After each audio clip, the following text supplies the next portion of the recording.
Hello, Periscope. Alright, guys. Welcome to the Awesemo DFS NASCAR Strategy Show presented by Awesemo.com and sponsored by SuperDraft today. So I'm going to be talking about tomorrow's Geico 500. Unfortunately, Phil couldn't make it today, so doing a solo stream. He'll be back next week. So I'll just talk a little bit about the overview here of what to expect, because this is in Talladega, much different from a lot of the medium 1.5 mile tracks we've been seeing.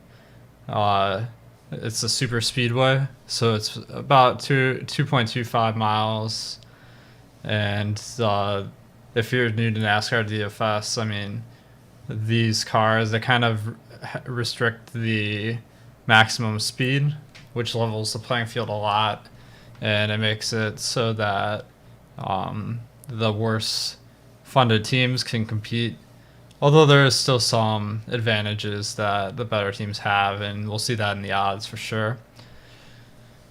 So I think the other thing about super speedways is crashes are much more likely to happen.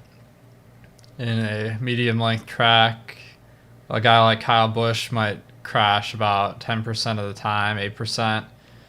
In a super speedway, about 35% of all drivers end up getting into an accident.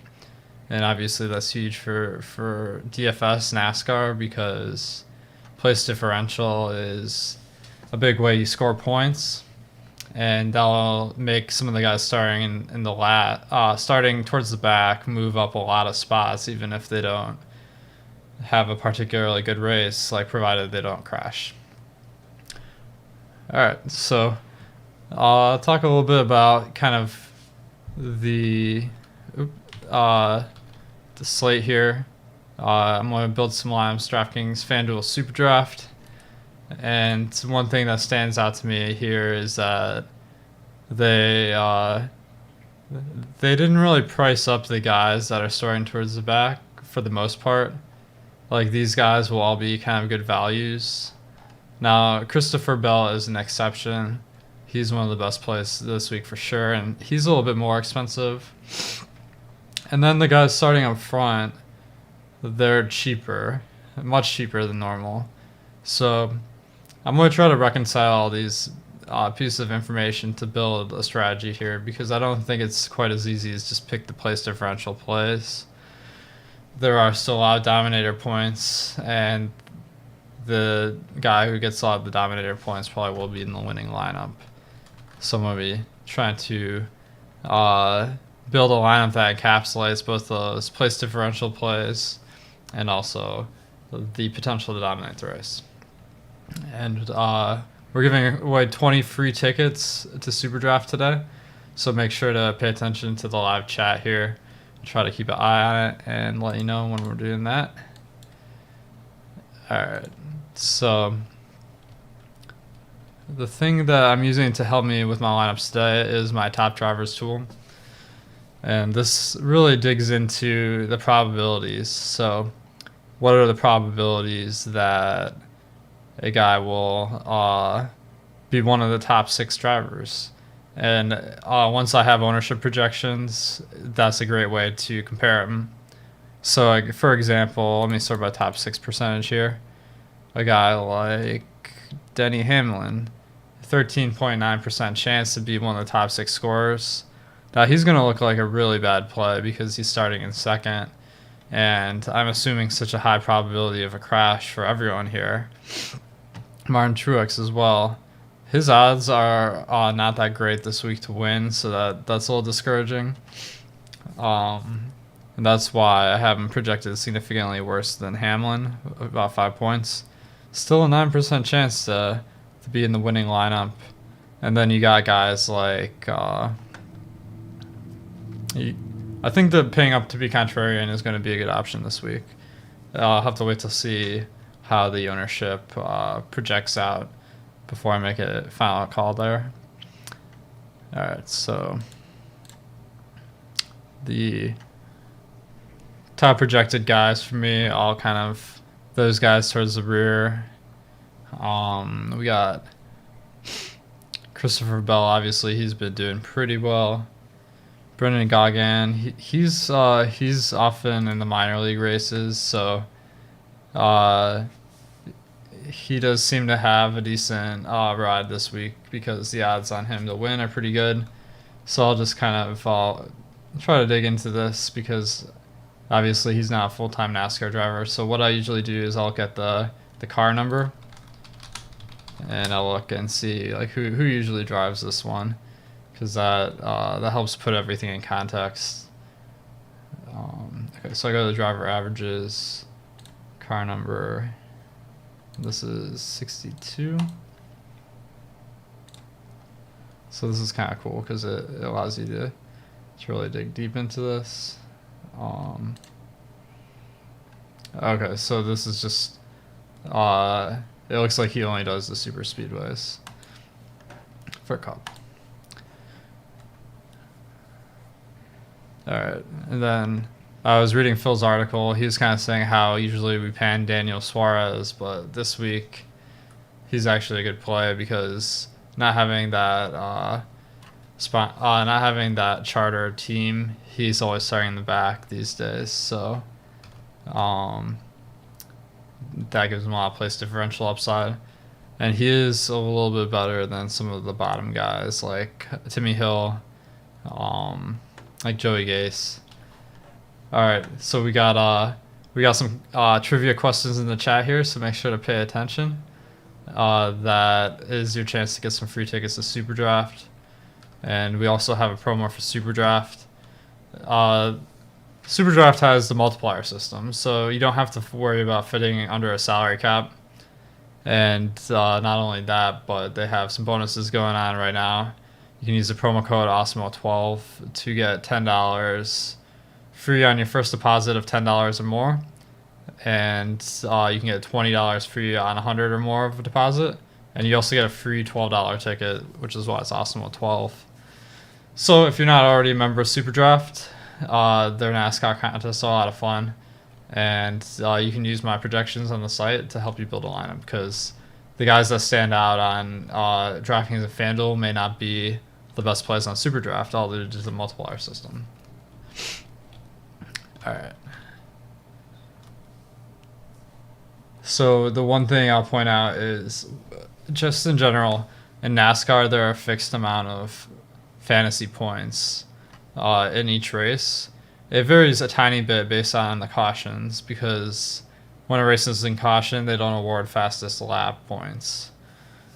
But the main difference between this race and other races is that the points are just much more evenly allocated when you look at them as an average, and that kind of makes anyone in play to some extent.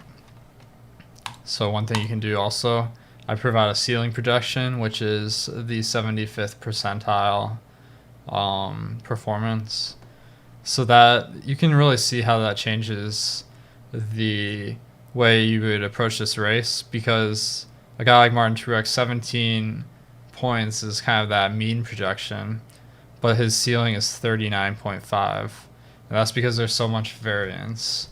Like, there's a good chance that he could just lead a lot of laps.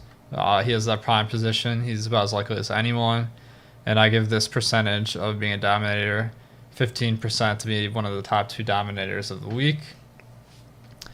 So this is where the strategy is really going to come into play this week.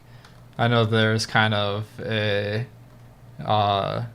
strategy in the industry where it's like Talladega, Daytona, you just play guys that are starting from the back.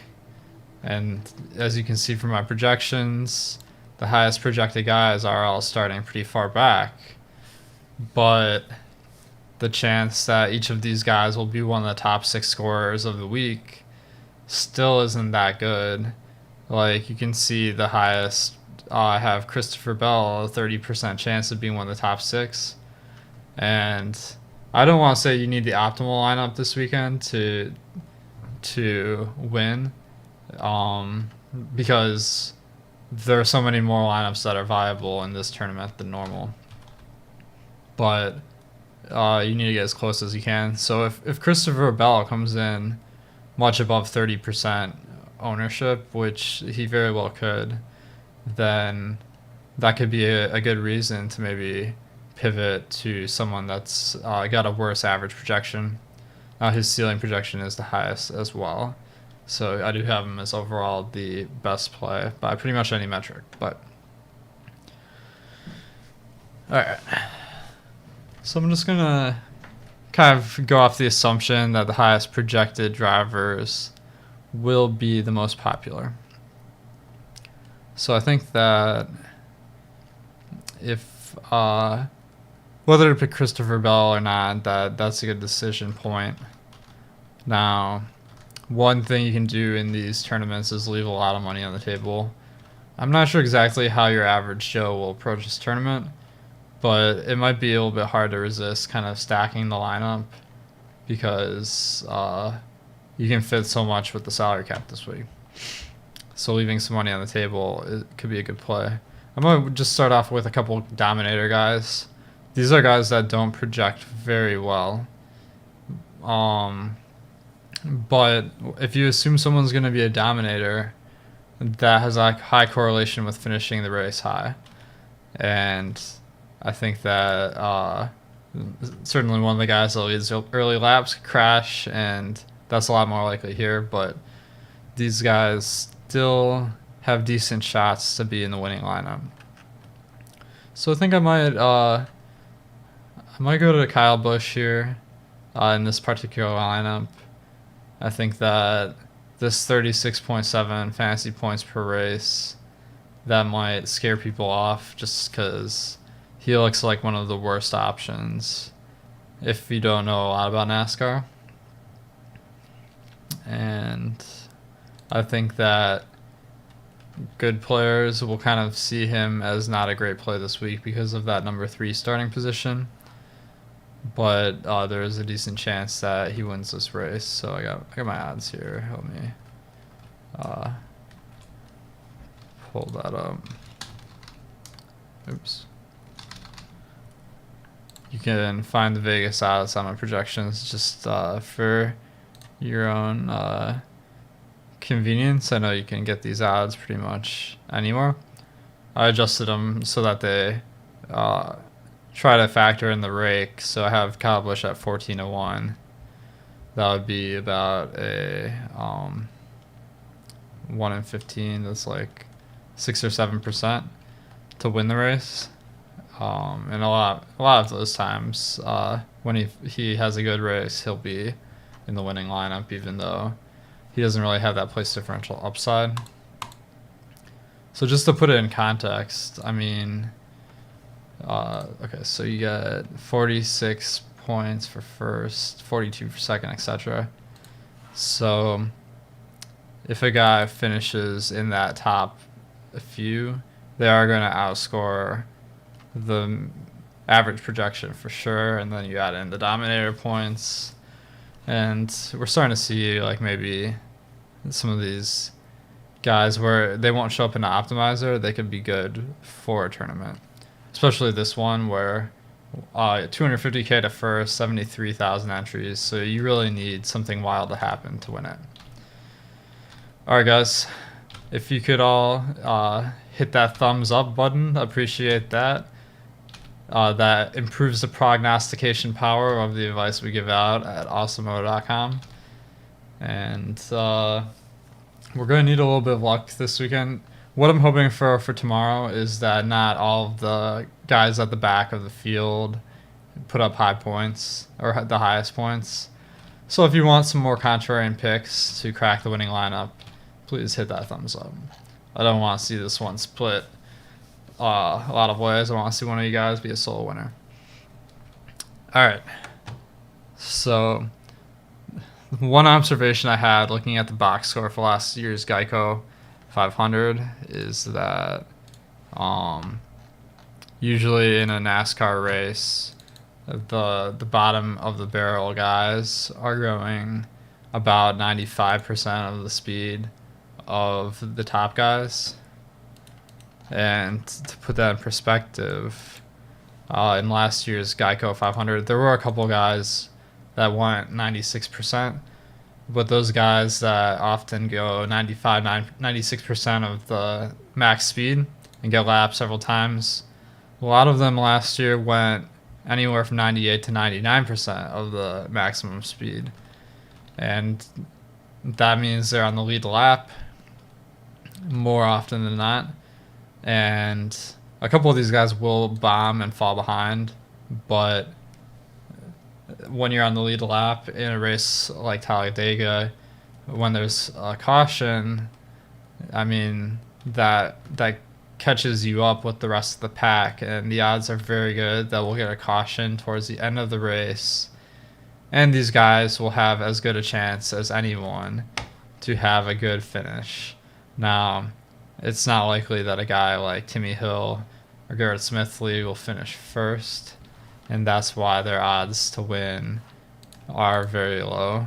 I mean, you have guys in 200 to 500 to 1, much better than your average race. But if you're playing these super speedways races for the first time, everyone is in play because everyone has a decent chance to be on the lead lap at the end. So I think that maybe I'll just go for the guys that will be less owned. BJ McLeod, I mean, he looks like a much worse play compared to some of the other guys.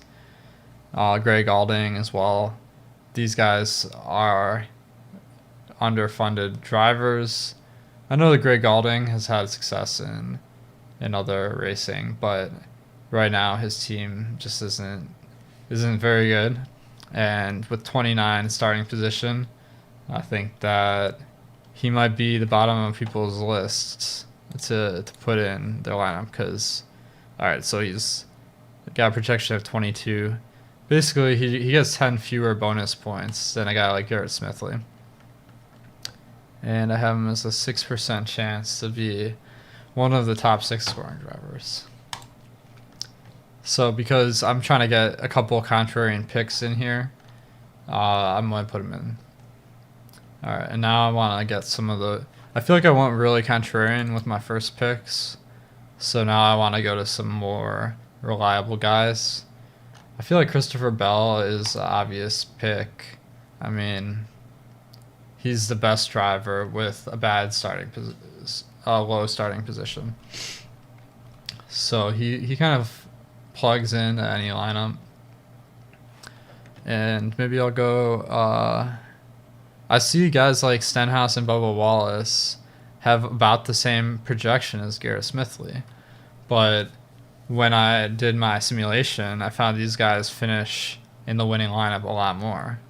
So I think that a lot of people go off of total projection when they build lineups. That's usually how people construct their lineups, because I'd say about 50% or more of lineups in this tournament will be built by Optimizer. I mean, I definitely prefer Stenhouse and Wallace to Smithley. And I feel like that might be a point that is overlooked because these guys do not have a tremendously favorable starting position.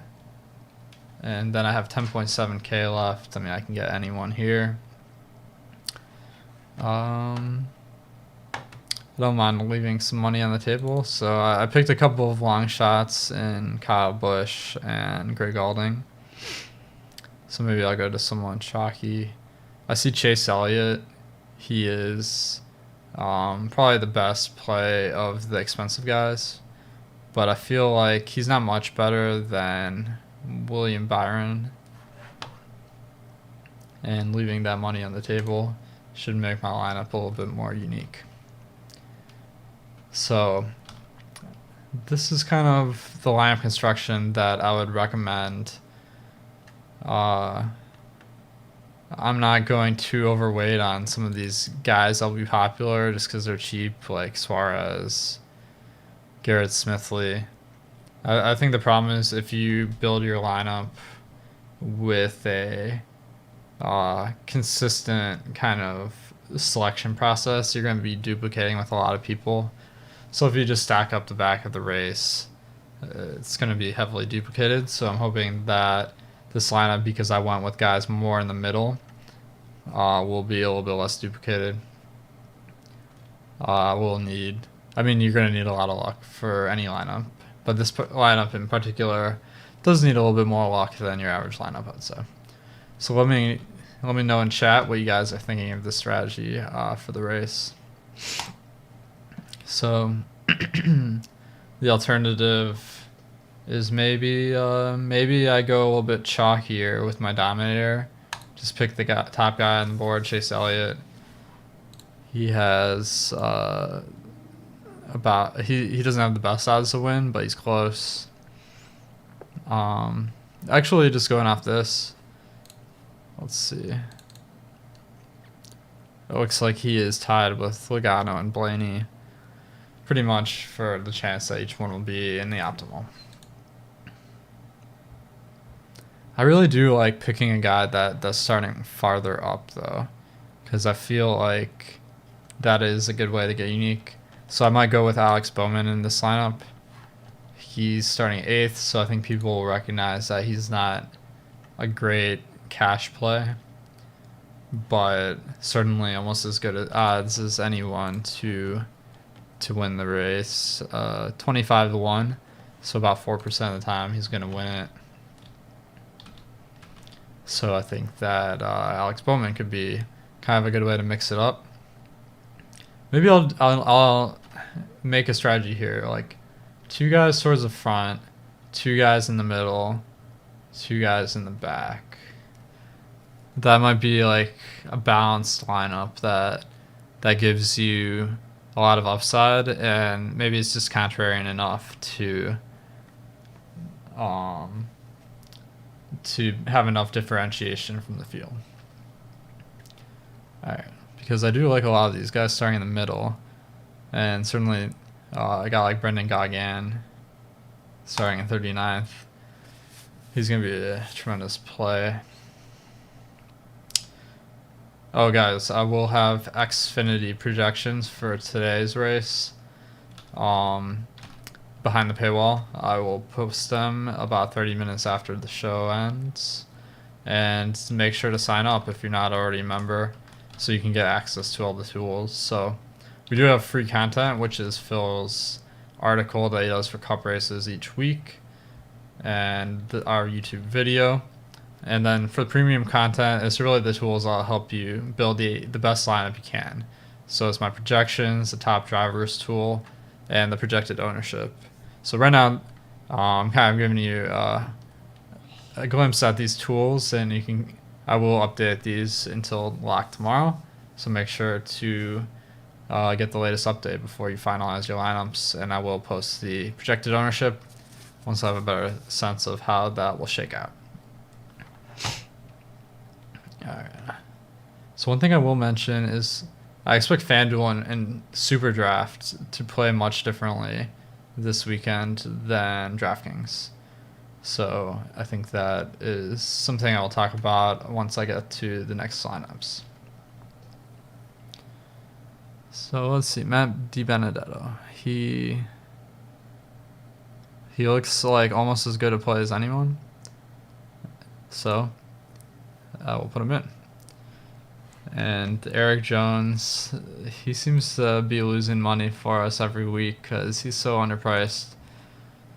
One of the better teams, kind of a mid-range driver, but hopefully he's a little bit less popular this week because his starting position really doesn't stand out. And I don't think he's been kind of on that hot streak, so I think that people will most likely avoid him. So if I'm looking at this, I'm trying to pick out a guy that maybe if someone's hand building, they wouldn't gravitate towards. So Ryan Preece kind of fits that mold.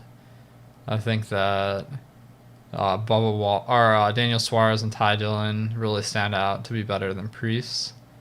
If you're just scrolling down, and then going down to Timmy Hill, Garrett Smithley seems optimal. And of course, I'm most worried about someone having the exact same lineup as me, And of course, because I'm building this on the stream, like, don't use this actual lineup.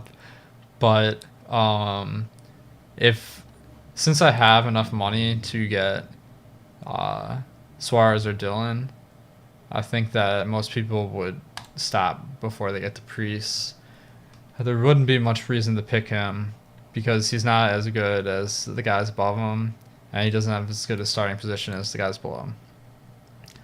So this is kind of using a little bit of logic to figure out maybe a contrarian angle to outsmart the field with. So, all right, we got a bunch of tickets for SuperDraft being given away in the chat. So make sure to answer these trivia questions as we're going along if you're watching live. All right. So I'll switch over to FanDuel now. And I just want to take a look at their structure here. So they don't really give the dominator points on FanDuel. The place differential points are half as valued, and the finishing points are about the same. So on FanDuel, where a guy finishes is pretty much the most important thing. Place differential is somewhat important, but not a huge factor. So you will see guys with worse starting position kind of towards the top of the projections here. And then guys like Martin Truex still towards the bottom. So it's interesting. I do have some strategies for FanDuel that you can use with my top drivers tool here. So I do have all the projections broken down by category under the detailed tab if you want to dig down into all my projections. All right. So the thing I look at on FanDuel is they give you points for each lap finished. Now, this is mostly relevant to how you finish the tournament, because if one of your guys does not finish the race, it's very unlikely that they are going to be in the winning lineup, regardless of these laps laps finished. And SuperDraft as well gives points for laps finished, so that's going to be part of my strategy. So I have this ceiling projection minus laps, and this kind of accounts for, and I also have that on the projections with the projection minus laps, and this is a much better metric to use to build, I feel like, and it's also much more useful if you use the optimizer. I use Fantasy Cruncher because the randomness will really throw off your lineups if you use just a projection with the laps in there, because you're just adding a lot of irrelevant randomness, and this is really the relevant part of it. So I'm going to be ignoring the points for laps finished in my lineups on FanDuel. Alright, so pretty much the usual suspects on FanDuel. I do notice Ricky Stenhouse much better on FanDuel than he is on DraftKings, which is interesting. The other thing is the chances of finishing in the top 5 drivers are much more evenly spread out on FanDuel. So most guys are between 10 and 20%, and that means ownership is going to be a lot more important. So people, I don't know how much they tailor their strategy other than maybe using the appropriate projections. So on FanDuel, a guy like Christopher Bell seems like, if he's as owned as on DraftKings, that he's going to be much more easily over-owned, because he has a 30% chance of being the optimal on DraftKings, a 23% chance on FanDuel. Now there are 5 players instead of 6, so that's part of the reason. All right. So I do want to pick some of my best plays. So Stenhouse really stands out from my projections here. All these guys starting in the middle are relatively more valuable on FanDuel. Eric Almirola, 11K. It seems like he's not going to be popular because he's not as good a driver as the other guys, and his starting position isn't great. But on FanDuel, that 15 hurts him less, and he's super expensive. So I kind of like him as a contrarian mix-up play. And then a guy like, I feel like Tyler Reddick's going to be really popular, like regardless of how good a play he is, just because he had such an exceptional race last week. So maybe my move is to go to Byron. The chance that he outscores Bell isn't bad.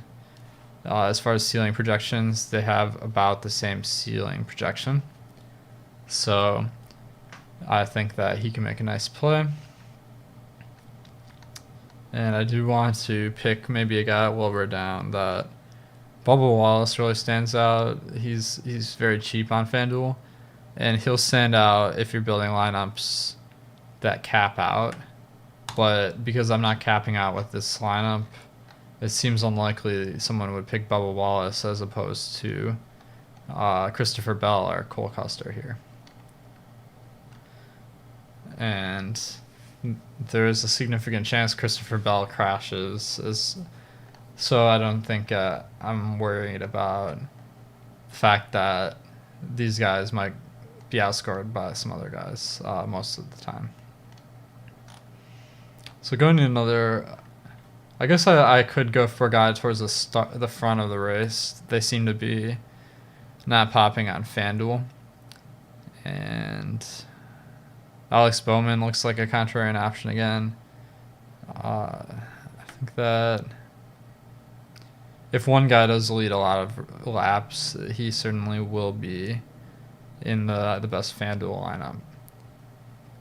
So I'm just kind of weighing my options here. It looks like the odds for each of these guys are really, really close. So it looks like Logano is kind of the best pick, but he's going to cap me out. So I don't want to go all the way up to Logano. Maybe going to Kevin Harvick. I don't think he'll be very popular among the regular players this week because that 5 starting position. And I don't think his odds are really that good. So let's see, Kevin Harvick, 16-1. Not going to stand out as much as some of these other guys that would be pivots. Alright guys, we got some more SuperDraft tickets being given away in the chat here. So make sure to answer the trivia questions live. And also if you could hit the thumbs up button on the video, that helps us out a lot. Alright, let me build another FanDuel lineup here. Alright, so I'm kind of identifying the best plays as we're going here. I feel like Ricky Stenhouse may be underowned, especially like given that this track, everyone's expecting wrecks, and he has a reputation for that. So I kind of like going to Stenhouse. He was in my last lineup though, so I don't feel like I'd have to. Gauguin, I feel like a casual player might just gloss over him because they just don't know who he is. I mean, to be honest, like I barely know who he is because I haven't done a ton of Xfinity stuff. But his odds are significantly better to win than the other guys at the bottom of the pack here. So he is a great play this race. And then Ty Dillon, certainly an excellent play. Christopher Bell. But a good pivot, Ryan Preece. I feel like compared to him and Dillon, like people are going to click Dillon more often than not. I think Preece will be lower owned because he is a worse play. But the magnitude of that difference is pretty small. And then maybe Christopher Bell pairs nicely. Well, I guess Gauguin's going to be chalk. Preece isn't.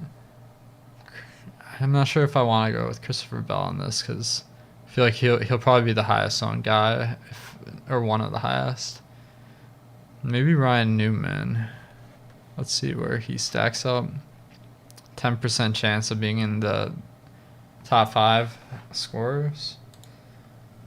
He's definitely gonna not be as good a play as the other guys, but it's a leverage play. So I got 2 leverage plays here. Now I want to get the best plays. Christopher Bell. So much money in that I can get. Like this lineup isn't gonna be popular at all, but it has that upside. So going to any of these guys up top makes a lot of sense. So maybe I just feel like Hamlin won the last race, if I recall it correctly. So maybe he'll be a little bit more popular for that reason, and I will go to Logano. Although he did great last time too. All right. So guys, let me know if you have any questions in chat. I might miss them because it's going pretty quick here. But I love to see what you guys are thinking about with this race at Talladega tomorrow. And of course, Baldy is telling me that Gauguin is actually gone. Wow, I feel like a total poser here, so thank you for pointing that out. Alright, let's go to SuperDraft and check out their structure this week. And I got my projections here. Have been on a nice little run on SuperDraft. I won a PGA and an MMA contest, kind of just using these projections because I just want to get in some lineups and not spend that much time on it. So definitely is a viable strategy. All right, so because you got 2x multiplier for some of these guys, and laps finished is a scoring category, so 1.1.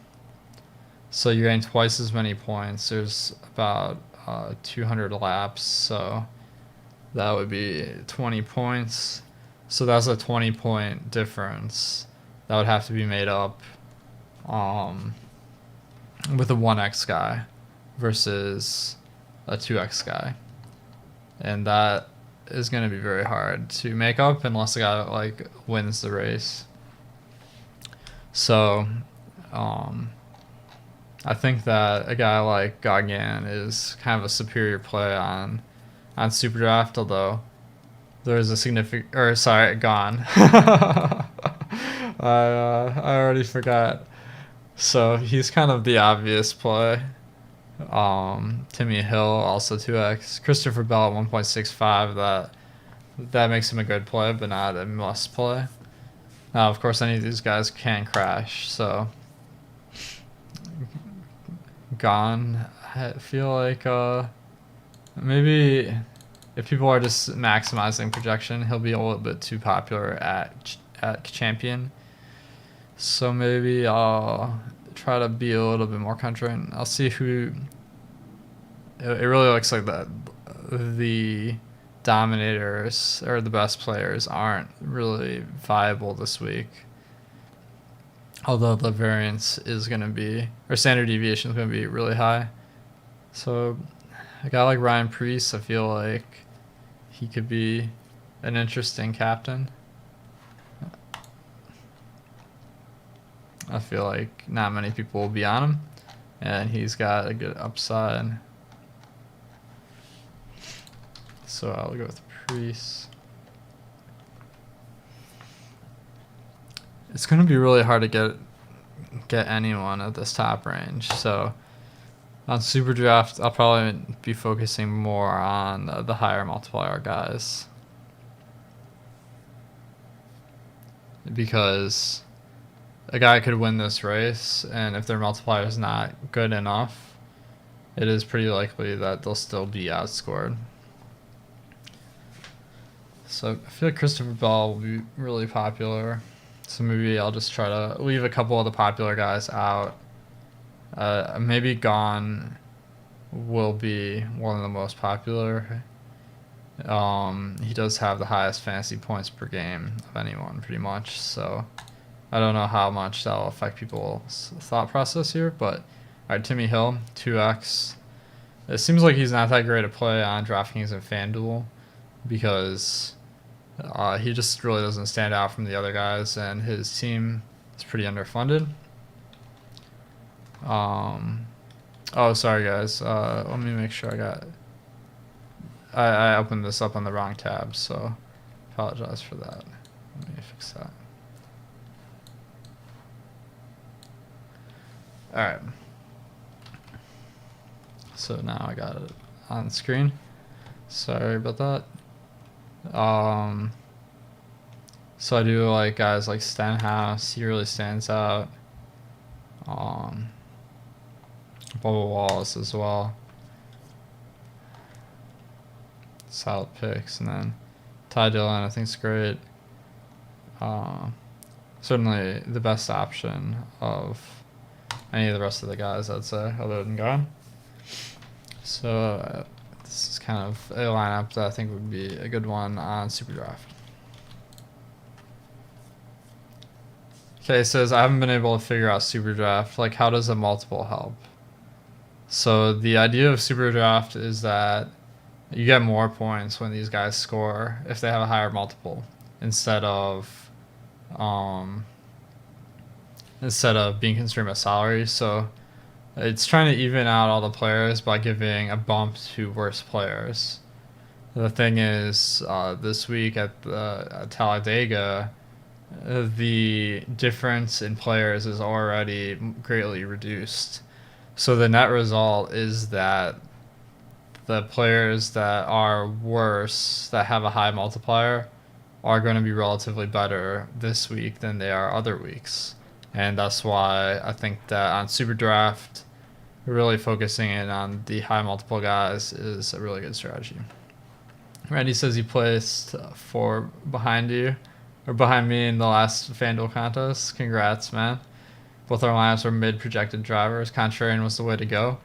Yeah, last week was really interesting. I think that everyone was kind of on Kyle Busch and fading Denny Hamlin. That was kind of interesting, given that Hamlin was the pole sitter, and we saw the favorites not really do that great. So the next tier really pulled through, and we got a week where just picking a few different guys made a big difference.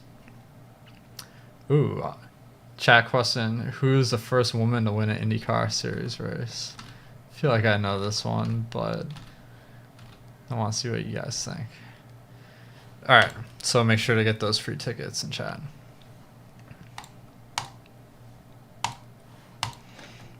All right, so maybe my strategy, if I definitely want Gone in this lineup, so maybe I'll captain Suarez. He's a good play, but not one that will jump out a ton. And Joey Gase, the 2x multiplier is pretty appealing. Greg Alding, I think, will be a good contrarian play. I mean, these lineups are super easy to build. Maybe like in this lineup, I just fade the best plays that are going to be like touted pretty heavy this week, like Christopher Bell and Ty Dillon, and I just go for the guys that people don't really like to play as much. So Cole Custer, he I think might go a little under the radar, so I don't want to pick all 2x multiplier guys because I feel like that will be heavily duplicated, but there are only 1,900 people in this contest, so you don't have to worry as much about making a unique lineup. All right, Danica Patrick, nice. That's kind of what I was thinking, but I didn't want to sound dumb if I didn't know it. If I didn't know the right answer. All right, so we do have a lot of other DFS content going on right now, so I'll give a rundown of what we have. So today we have MMA, and SuperDraft also has MMA contests, so make sure to play on there as well as any other sites you normally play on. and there's the Xfinity race. So if you have the NASCAR package, I'll be posting projections and ownership for that shortly after this this video. We got League of Legends DFS today and tomorrow. The LCS are playing, as well as we got China and Korea, of course. So I post projections for all those, and there's some other DFS sports going on as well, like EPL. That's been a lot of fun. There was so much overlay this morning, and that's the easiest way to win money is if the sites are giving away more than they're taking in. So make sure to check out the EPL. Right now, my projections are free, probably for the next couple slates or so. So those are all great ways to get involved with some more fantasy sports. All right. So I think maybe let's go back. I'll show you guys how I would research these slates. So let's go to Geico 500. And let's just look at what happened in previous years. So bring up the last 5 years. Now my observation has been that for the most part, the power structure in NASCAR hasn't changed a ton. So last year, Chase Elliott won. He led 45 laps. So one of the favorites, certainly. Now, one thing I'll mention is that his odds might be juiced this year, because the winner of the previous year always seems to get extra, or has worse odds than you would expect. So that's one thing to keep in mind. All right. So then Ryan Preece started 30th. He ended up in third, so clearly a key piece.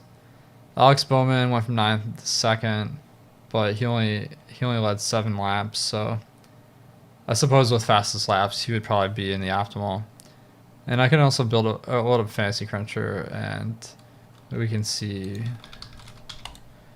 in their lineup rewind what well, let's look at the lineup study for last year, because I kind of want to know how the ownership shook out for this as well. So this was April 28th, 2009.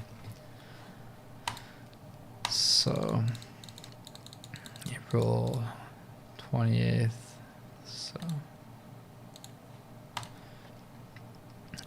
So this is a really nice tool that you can use to look at the tournaments from previous years. Okay. So we got, let me look at who won it. Oop. This will look a lot better if I just tweak this here. So bear with me a second.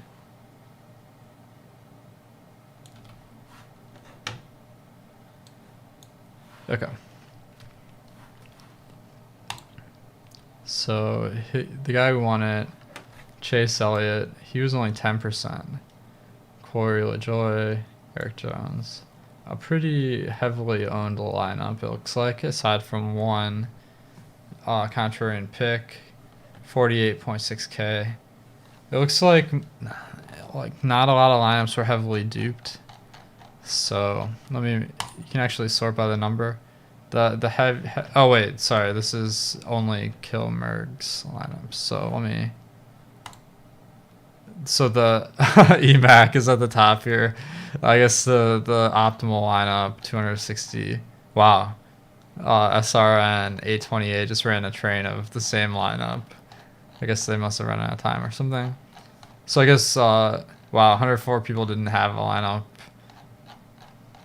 So if you avoid the top maybe 25 owned lineups, you should be fine. Although it does seem like about a quarter of the field had lineups that were heavily duplicated. So maybe you take, when you build lineups, you can use my ownership projections to add up the ownership. And if it is, within 25% of total ownership of the highest possible one, then is a ratio. So if like the highest owned lineup was like a sum of 230% or something, anything under 170% would be something that I might use, just to make sure that I'm avoiding lineups that aren't going to win it all outright. And another thing, this tournament tomorrow is about 4 times the size of the one last year. So let's look at the ownership. Kyle Busch, Harvick, these guys at the front. Let me look at the starting position, because that's what I'm really looking at. Okay, so the guys, Austin Hill and Eric Almirola, they do seem to have significant ownership. So it's not like people are fading the front. It looks like the ownership was very flat. And then, wow, Landon Castle only had 7%. I wonder what my lineups looked like here. Let's see if I can find that. So I can tell you what I did last year here.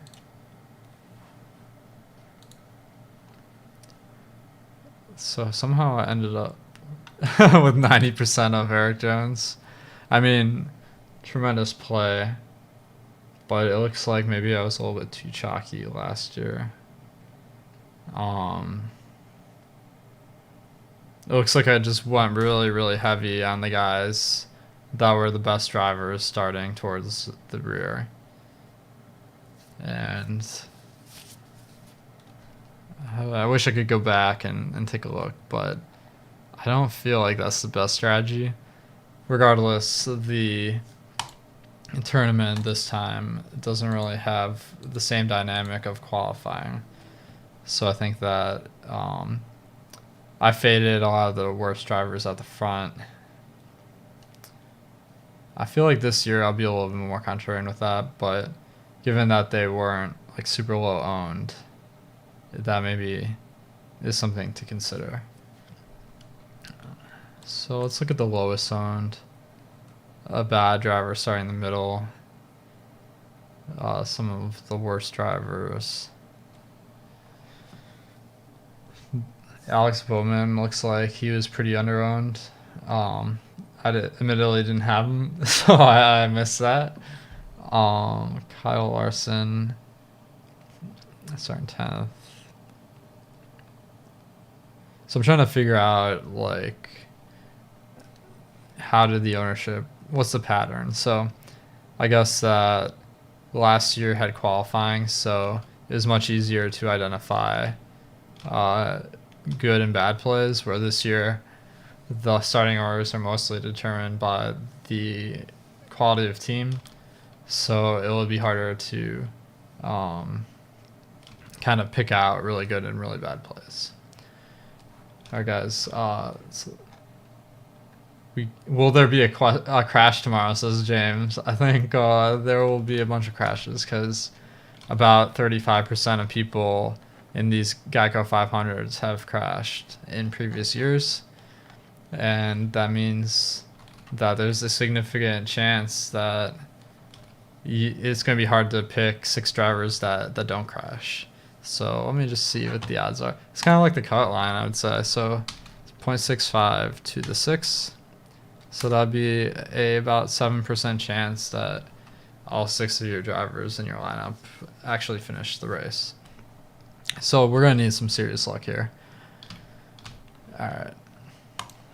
Let's go back one more. So let's see. And Phil does a great job of breaking these previous races down in his article. So make sure to read Phil's article each week. So in this one, pretty much the top 4 all were really good drivers.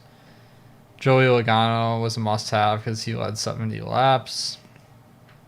And a good amount of guys crashed. Brad Keselowski, Eric Jones, Kyle Larson. So some of the top guys crashed. Truex crashed. So, pretty high risk for everyone. Eric Almirola started 40th, finished 7th. So that would have been a must-have. Let me see how the points check out here. Oops. So it looks like the dominators in this particular race, it looks like Logano was the 6th highest scoring player. So you wouldn't have really needed him. Although Chase Elliott is a dominator, so you needed one dominator to win this one. Let's go back one more year. So this is April 29th, 2018. So really powerful tool they have at Fantasy Cruncher here. So you can get Fantasy Cruncher as an add-on with Awesemo too. So make sure if you don't have it and you want to build a lot of lineups, this is a great way to do it. Okay, so this is oh, it's supposed to be a contest link, I guess. So I guess you can only go back 1 year. But I can use lineup rewind. So 4/28, 2018. Let me.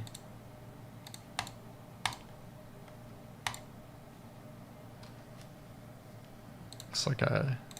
Oops. Okay. So I'll just sort by actual score. So we had Logano, he was the highest scoring player, that dominator. Almirola was probably a really, really good pick because not a bad driver and he started last. So Alex Bowman and David Reagan, like those would have been hard drivers to get to. So I feel like maybe going to a couple in this mid to high starting position could be a contrarian move here. Stenhouse as well, starting 7th. You probably wouldn't have gotten him if you were just optimizing with projection. So I'm going to definitely try to sprinkle in some of these guys that don't have advantageous starting positions just because it's hard for all the place differential guys to make it. Alright guys, so thanks for tuning in to the NASCAR DFS Strategy Show. Hope this gave you guys some good insight for how to approach Talladega tomorrow. And thank you to SuperDraft for sponsoring the show. Make sure to play their NASCAR contest tomorrow. And they also have MMA tonight and PGA every week. So guys, good luck in this tournament. Hope to see some lineups from you guys that have 6 out of 6 get to the finish line, because that will be a little tough to do. And hopefully one of these contrarian lineups does win the day, so we don't see the first prize split a bunch of ways. I think that this is a week where there aren't going to be lineups that are so much better than any other lineups, so just playing the ownership a little bit more will be my strategy. I'll post the ownership later today for you to take a look at. Alright guys, thanks for tuning in to the strategy show, and we'll see you next week. And make sure to click the subscribe button and the bell for notifications on the way out.